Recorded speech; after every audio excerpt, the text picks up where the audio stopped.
Palavra da Verdade, com Hernandes Dias Lopes. Abra sua Bíblia comigo, por gentileza, em Marcos capítulo 4, e nós leremos os versos 35 a 41, e eu peço que você mantenha a sua Bíblia aberta nesse texto após a leitura, por gentileza. Naquele dia, Marcos 4, 35, sendo já tarde, disse-lhes Jesus: passemos para outra margem. E eles, despedindo a multidão, o levaram assim como estava no barco, e outros barcos o seguiam. Ora, levantou-se grande temporal de vento, e as ondas se arremessavam contra o barco, de modo que o mesmo já estava a encher-se de água. E Jesus estava na popa, dormindo sobre o travesseiro. Eles o despertaram e lhe disseram: Mestre, não te importa que pereçamos? E ele, despertando, repreendeu o vento e disse ao mar: acalma-te, emudece.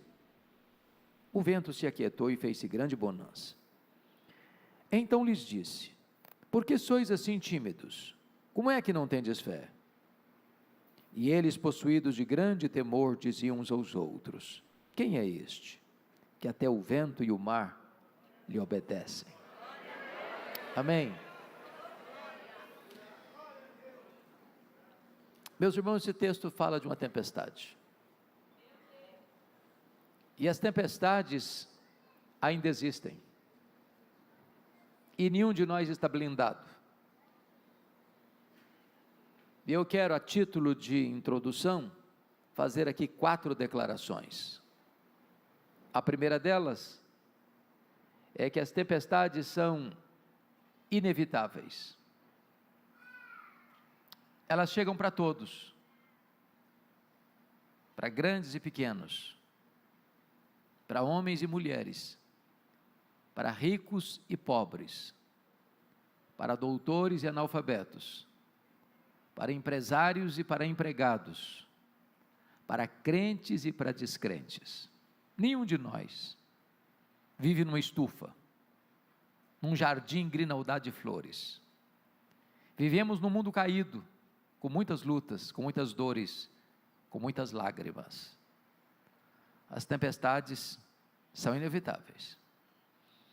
Mas a segunda coisa que eu quero afirmar é que as tempestades são também imprevisíveis. Elas chegam sem dar aviso prévio, chegam de súbito, e às vezes põem a nossa vida de ponta cabeça. É um acidente grave, é uma doença súbita, é um divórcio amargo, é um luto doloroso, é uma tragédia financeira, é uma situação que você nunca imaginava passar na vida, mas está passando.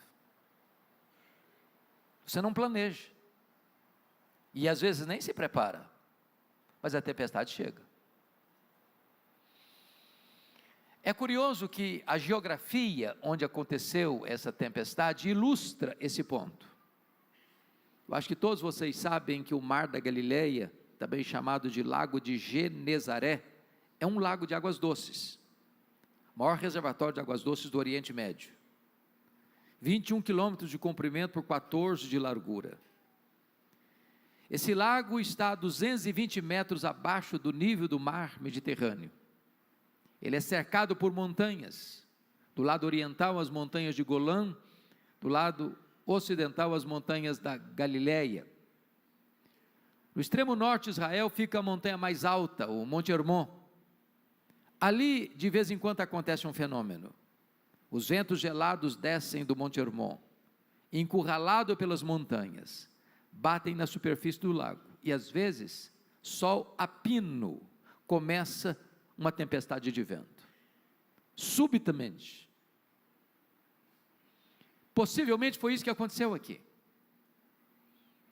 Eles entram no barco, é uma travessia rápida, enquanto atravessam a tempestade chega. É assim na vida. As tempestades são imprevisíveis. Mas em terceiro lugar, as tempestades são também inadministráveis, muitas vezes. Boa parte daqueles discípulos tinham nascido ao redor desse lago, alguns deles eram pescadores, conheciam cada palmo daquele lago, já tinham passado certamente por outras circunstâncias parecidas, por outras tempestades e conseguido resolver o problema. E eu fico até imaginando, pastor Rogério, que quando começa a tempestade, Jesus estava dormindo lá atrás no barco, eles devem ter conversado assim: vamos deixar o mestre descansar? Esse assunto a gente resolve, nós temos experiência, nós temos conhecimento, já passamos por outras, essa também nós vamos vencer, mas não consegue. Quanto mais eles se empenham, mais o mar fica furioso, quanto mais eles tentam controlar o barco, mais o barco rodopia, sovado pela fúria das ondas, jogado de um lado para o outro ao sabor das circunstâncias.